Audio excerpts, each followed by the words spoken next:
frustrated, what we asked is the interpreters to turn off their voice so you can experience what we experience as deaf people every day in the hearing community. That's why we think our program is so important.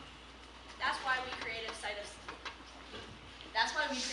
Sound, to eliminate the language barrier and increase communication between the deaf and the hearing communities.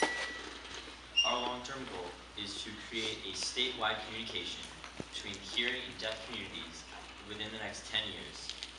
And we hope to do this through teaching American Sign Language in a social environment where it's not a classroom environment where you teach up in front of class, you have a one-to-one communication.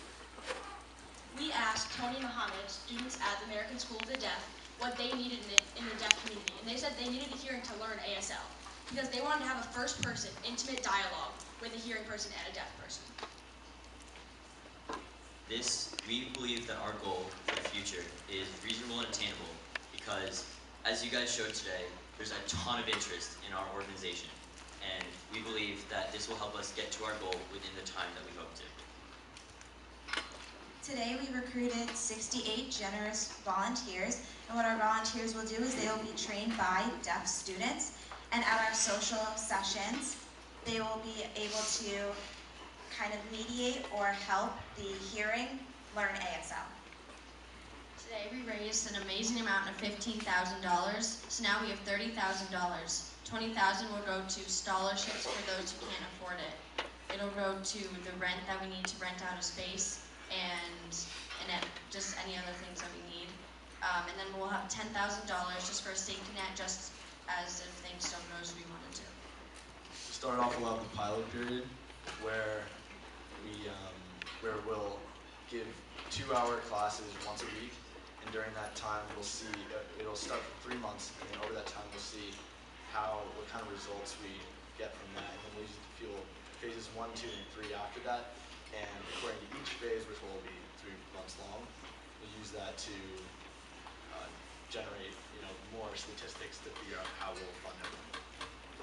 As we get more hearing students that become fluent in sign language, we hope to start an exchange program in which they can go into a deaf school and speak only in ASL. And we have a scholarship program for schools for students that would like to participate in this program but don't have the funds to. We will be on all social media, including Twitter, Instagram, and Facebook, where we'll keep everyone updated on what our organization is doing through activities and other things. As far as advertising goes, we will have a website and a billboard, and these will help get our message out so that we can generate even more interest in our program. I'll coordinate with the social team to make sure that all the meetings run smoothly and that the minutes from the meetings are transferred to social media. As Dan and many of our alumni know, and a lot of our ambassadors have learned, the use of time is drastic.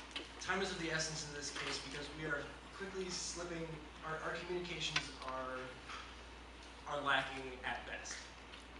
It can be expanded to the point where in 10 years we could have statewide, if not nationwide, equalized communication. This is why the hearing community needs to learn ASL, so we can be a part of the visual language of the deaf. Thank you.